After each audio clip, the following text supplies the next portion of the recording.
Kisah teladan Nabi Muhammad SAW yang tidak suka menyimpan uang. Nabi Muhammad SAW adalah seorang ahli sedekah yang tidak pernah tamak dan serakah pada harta. Bahkan ia hidup sederhana dan tidak suka menimbun harta atau uang di rumahnya. Saat kondisi kesehatan Rasulullah SAW semakin memburuk karena sakit yang beliau derita, beliau bertanya pada Aisyah radhiyallahu anhu tentang uang yang ia titipkan padanya sebelum ia sakit. Beliau lupa pernah menitipkan uang dan teringat saat sakit. Rasul bertanya dengan suara parau, "Aisyah, di mana uang yang pernah kutitipkan padamu sebelum sakit? Tolong kau bagikan uang itu di jalan Allah. Karena aku akan malu bertemu Allah Subhanahu wa Ta'ala yang dicintai, sedangkan di rumahnya masih ada timbunan dan simpanan uang." Dari kisah tersebut dapat terlihat betapa Rasulullah SAW adalah seorang yang rendah hati dan tumaninah.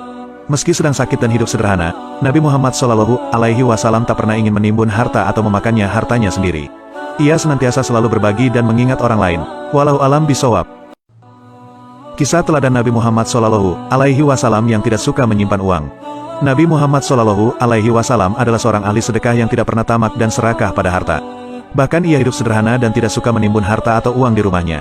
Saat kondisi kesehatan Rasulullah SAW semakin memburuk karena sakit yang beliau derita, beliau bertanya pada Aisyah radhiyallahu anhu tentang uang yang ia titipkan padanya sebelum ia sakit. Beliau lupa pernah menitipkan uang dan teringat saat sakit. Rasul bertanya dengan suara parau, "Aisyah, di mana uang yang pernah kutitipkan padamu sebelum sakit? Tolong kau bagikan uang itu di jalan Allah.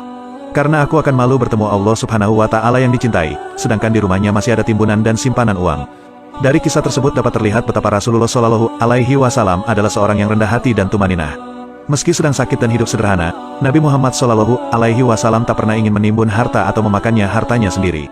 Ia senantiasa selalu berbagi dan mengingat orang lain. Wallahu a'lam bishawab. Kisah teladan Nabi Muhammad